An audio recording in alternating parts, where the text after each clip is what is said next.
Vadodara police કમિશનરે અસામાજિક તત્વો સામે કાર્યવાહી કરી છે। જેમાં વડોદરા પોલીસ કમિશનરની અસામાજિક તત્વો સામે કાર્યવાહી 231 અસામાજિક તત્વો સામે પાસાની કાર્યવાહી કરી છે। જેમાં નવેમ્બર સુધી 231 આરોપીઓને પાસા કરીને તેઓની અટકાયત કરવામાં આવી છે। 109 બુટલેગર તેમજ 78 ડેન્જરસ પર્સનનો સમાવેશ થયો છે। પોલીસ કમિશનર એક્શન મોડમાં આવી કાર્યવાહી કરી રહ્યા છે।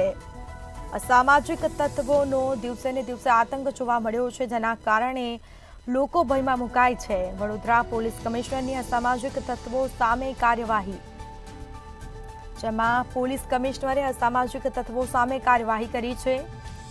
કડક કાર્યવાહી થઈ છે। વધુ વિગતો સાથે સંવાદદાતા નિલેશ બ્રહ્મભટ્ટ ફોન લાઈન પર જોડાયા છે। જી, વડોદરા પોલીસ કમિશનરે અસામાજિક તત્વો સામે કાર્યવાહી કરી છે, શું વિગત?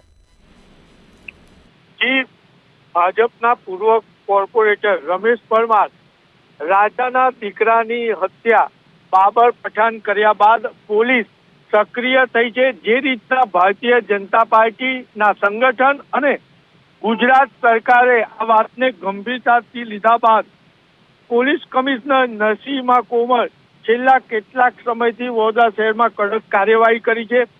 પ્રથમ બાબર પઠાણને લઈ જનાર 2 કોન્સ્ટેબલોને સસ્પેન્ડ કર્યા અને ત્યારબાદ કારેલબાગ પોલીસ સ્ટેશનના 18 થી વધુ સ્ટાફોની બદલી કરી દીધી અને હાલ જે પીઆઈ, પીએસઆઈ સહિત 17 જણાને સસ્પેન્ડ કર્યા અને હવે અસામાજિક તત્વો સામે તેમને લાલ આંખ કરી છે।